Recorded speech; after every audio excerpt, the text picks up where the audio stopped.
the lonely giant, Sophie Ambrose.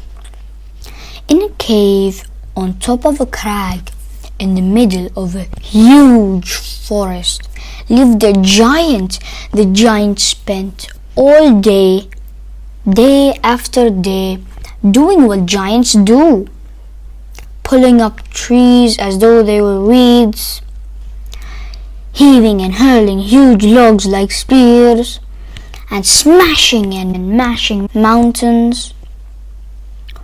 Over the years, the forest became smaller and smaller and quieter until all the birds and the animals were scared away, and the songs of the forest had gone.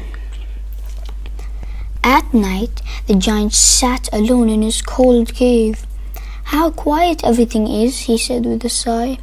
"I remember the forest being full of birdsong, with plenty of wood for my fire." The giant grew lonelier and lonelier.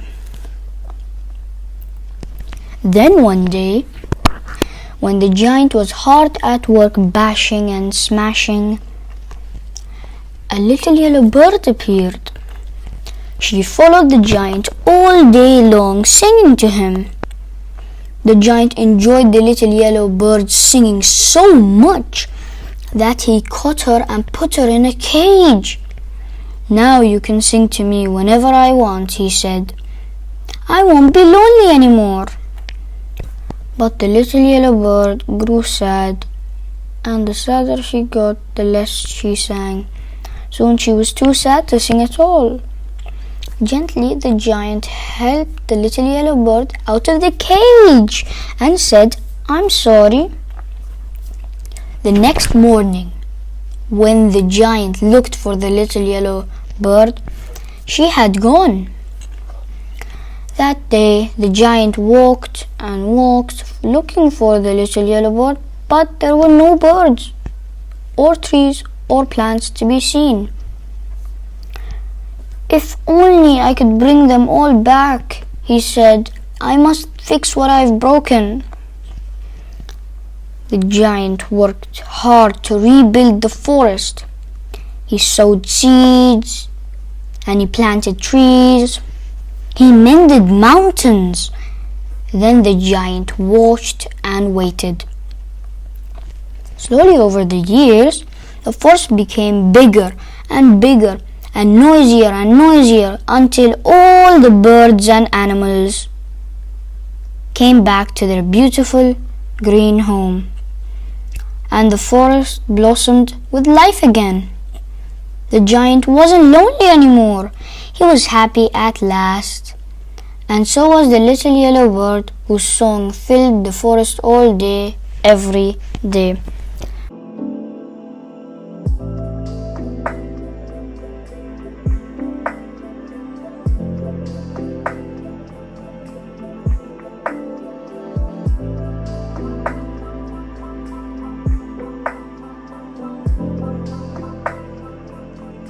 Today I'll be reading the story Rapunzel, an Islamic tale. Let's get into it. Once upon a time, near a thick, tangled forest, there lived a husband and wife. They were known for their kindness and generosity, and most of all, for their happiness. The wife was a clockmaker, while her husband worked as a woodcutter.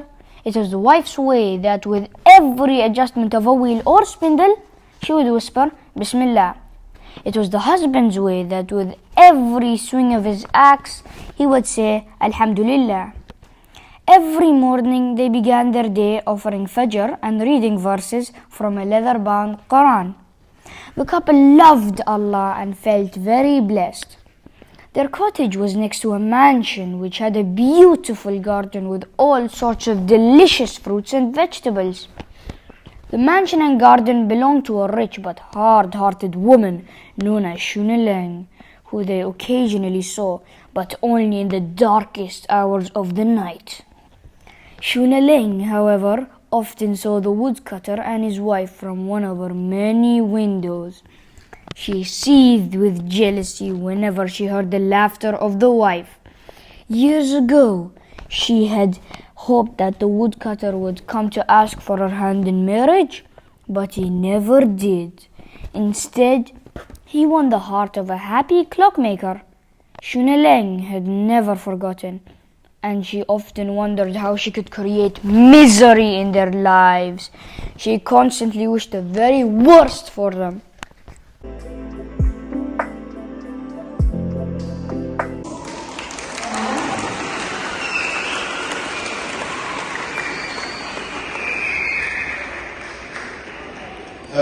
شباب بس ثواني. طبعا الكلام اللي احنا قلناه باختصار شديد، انتوا عندكم الماث تيست، عندكم الرياضيات الماث والسويد، تمام؟ والقراءة. في درجات لازم تحققها. طيب احنا معانا هنا يمكن حالة نادرة الصراحة. معانا طالب حقق الدرجة المطلوبة في المادة الثالثة، يعني هو حقق 3 شهايد.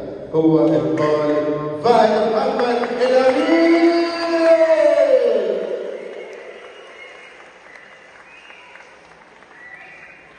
واو.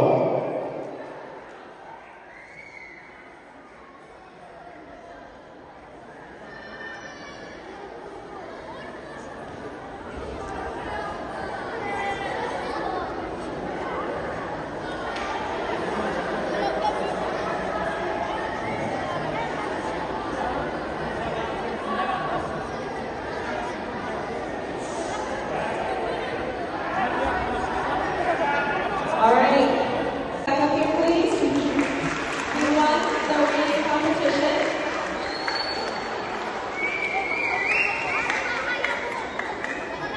And this should be an example.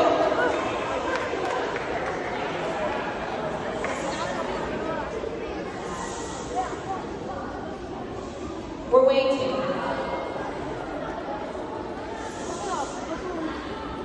Boys,